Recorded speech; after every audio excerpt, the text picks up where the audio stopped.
This video is sponsored by Skillshare. Hello YouTube, it's Accurate again, back with another video from the home studio. You know, things are opening up in the world, slowly but steadily, and someone like me is now able to do more and more live shows in front of an audience, which is a lot of fun. I covered my first gig in a while in a video like a month ago, and then I did another show yesterday together with a guy who played the congas. We had a lot of fun, and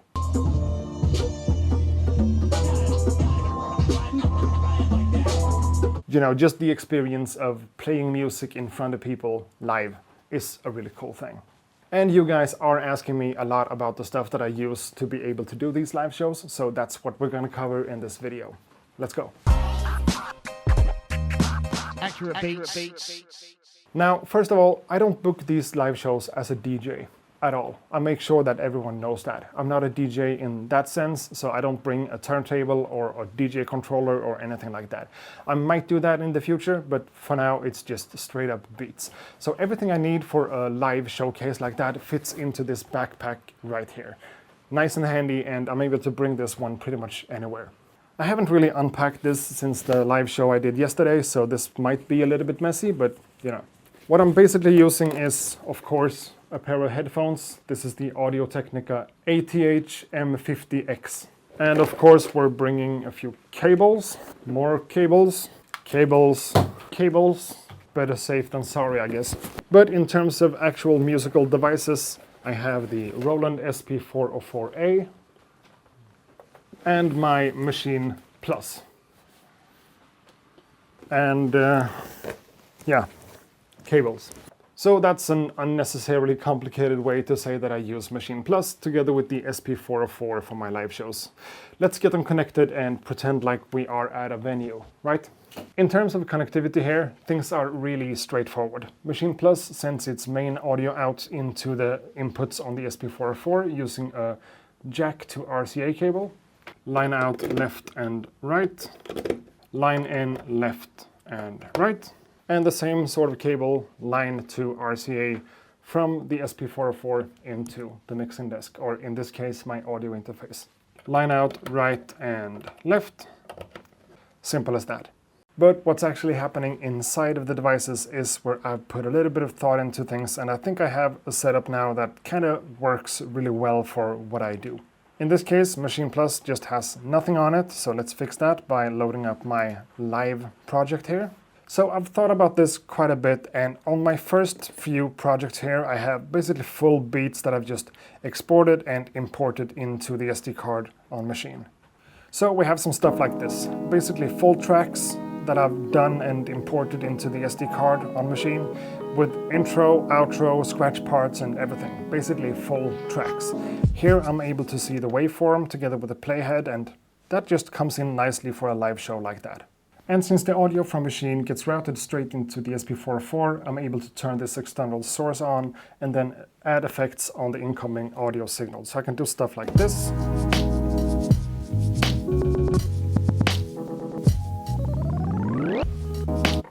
Just like that, which is, again, a lot of fun. So all these pads in Maschine are set to one-shot mode, and they also cut each other off. So well, that's not right at all. The pads does not cut each other off in my setup. So if I have some sort of transition that I want to hit, I can't do it like this. And that's why it becomes problematic to hit like more than one pad at the same time. And if that would happen by any chance and I just interrupt everything, I can always go straight into the SP404, where I also done kind of the same thing for some of the pads.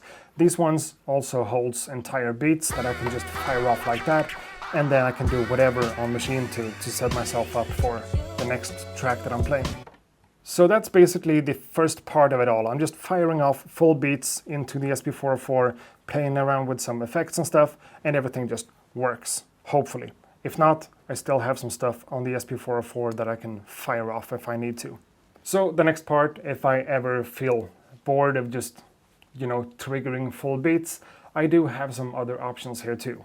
Let's take a closer look at this group right here, for instance. This is basically one single beat chopped into different sections that goes nicely together. So first of all, I have a kick drum, a snare drum, a hi-hat, an open hi-hat for some quick and easy finger drumming stuff.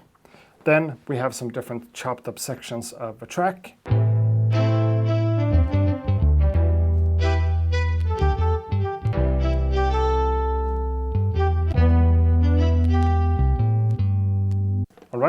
And all of these different chops are longer than necessary, so I can play them longer than I need to. So this one becomes 2 bars instead of 1 if I just don't play anything else.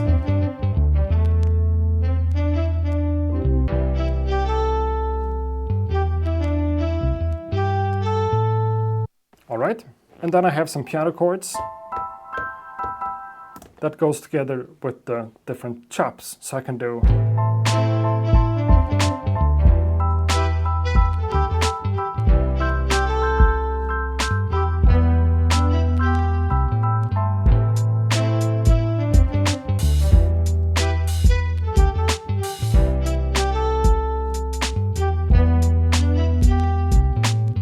without having the entire thing being too complicated. I can still figure out whatever I want to play next. And I can also chop it up and play it backwards or whatever, but normally that's just what I do. And in this specific case, I also have a longer 4-bar section here with strings.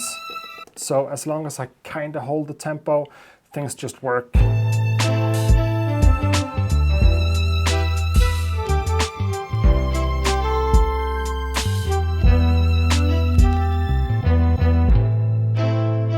Like that.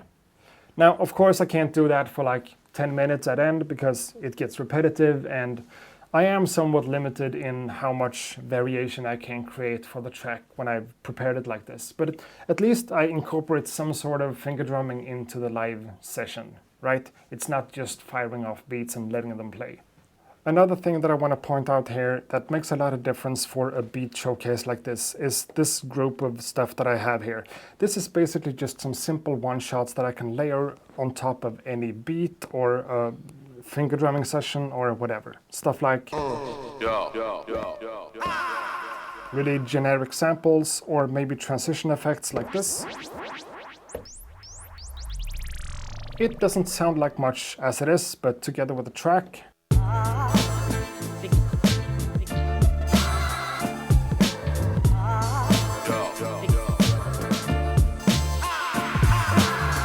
I don't know, at least to me it makes a lot of difference. I'm able to do more whenever I play live, and you know, I have more pads to hit and more stuff to do. I'm trying to not overdo it too much though, because that gets old, and the same thing goes for the DJ effects looper on the SP404. People tend to use that way more than necessary. But what's cool here is that I'm also able to use the performance effects on Maschine, like the scratcher, the tremolo, the stutter, the ring modulator, whatever on the touchpad on Maschine. So effects on that one, effects on this one, together with different beats and different transition effects and one-shots. I don't know, it gets the job done. That's what I think. What you see on Maschine here is basically just one of my live projects. I have multiple ones for different scenarios, and if I can't find one of my tracks on this one, I can easily go to another project. But then everything becomes silent, so then again I have the SP404 to back me up in those cases. I tend to not have as much stuff loaded up on the SP404 as I do on Maschine, and I also try to make it different. So the one-shots I have on this one and the beats I have here are not necessarily on this one. So whenever this one becomes silent because I'm changing the project or whatever, I can play something else and I know that it's not been played before. That makes sense to me. And as I go here, I'm realizing that this project actually has yet another functionality to it. So let's take a look at that real quick, because this one is really fun for live shows. Nothing I've done so far has anything to do with the built-in sequencer on any of these two. So the next trick actually incorporates the sequencer quite a bit. On this group right here, I have some drums, but also 3 different kind of standard instruments. On the sequencer, we can easily see that I have this drum loop going for 4 bars, and it sounds like that. I'm able to be flexible with the tempo here. Let's go for, let's stay at 93 just because of it. But whenever that loop plays, I'm also able to pick my bass sound, go into keyboard mode, and just layer stuff.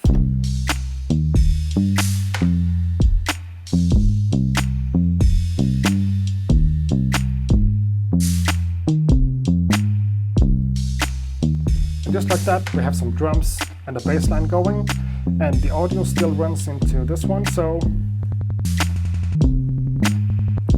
I I can still play around with it, and you know, it's not the end of the world playing this loop a few times. That's fine. But I can also pick the kalimba.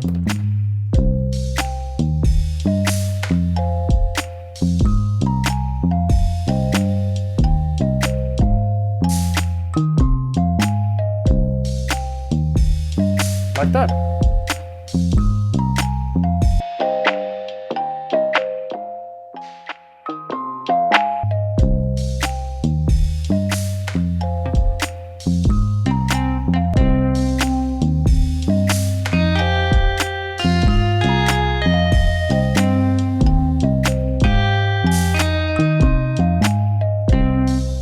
Maybe not the best example, but it's fun to be able to record melodic patterns on top of drums like that, especially for a live show. It becomes a little bit more intriguing and cool to see someone actually play musical notes into something. Of course, it's just MIDI, it's just the Maschine stuff, but it's a cool thing to do. And since I'm able to do stuff like tempo changes and, you know, taking the bass drum or the snare drum out of there, I can play around with that for a while and just play different stuff on top of each other. That's fun. I almost forgot about it completely, but here's a quick message from today's sponsor, Skillshare. Skillshare is an online learning community with thousands of inspiring classes for creators. Explore new skills, deepen existing passions, and get lost in creativity. Skillshare has a lot of different great classes that might appeal to you on topics like illustration, graphic design, music production, marketing, and much more. Most classes are under 60 minutes long with different short lessons that could easily fit into any schedule. I've actually taken a few different classes from Skillshare myself over the last years. Right now, whenever I can find the time, I'm actually taking the Productivity for Creatives Build a System that Brings Out Your Best, taught by Thomas Frank. I think I need to get a little bit more organized in my workflow and the stuff that I do, so that comes in quite handy. Everything on the site is specifically curated for learning, meaning there are no ads, and they're always adding more premium classes to make it easy for you to follow wherever your creativity takes you. Discover what you can make with classes for every skill level, because whether you're a dabbler or a pro, a hobbyist or a master, you are a creative. The first 1,000 of my subscribers to click the link in the description will get a 1-month free trial from Skillshare, so you can start exploring your creativity today. Thank you to Skillshare for sponsoring this video. Thanks a lot for helping me to keep this channel going. Now back to the stuff. And right now this setup is Maschine Plus and the SP404, but I'm sure that's going to change in the future. I'm looking into different solutions for doing the same stuff with the MPC-1, because it's just a little bit smaller and easier to bring to places. The touchscreen on the MPC-1 with the X and Y effects would come in really handy for live shows, so maybe I'm gonna make another video whenever I have that new setup. But for now, Maschine Plus and the SP404 works wonderfully well for everything I need to do in a live show. So I hope this video answered some of the questions that I got. Thanks a lot for watching this one. I hope to see you guys in the next one. Until then, ha det gott! Accurate beats.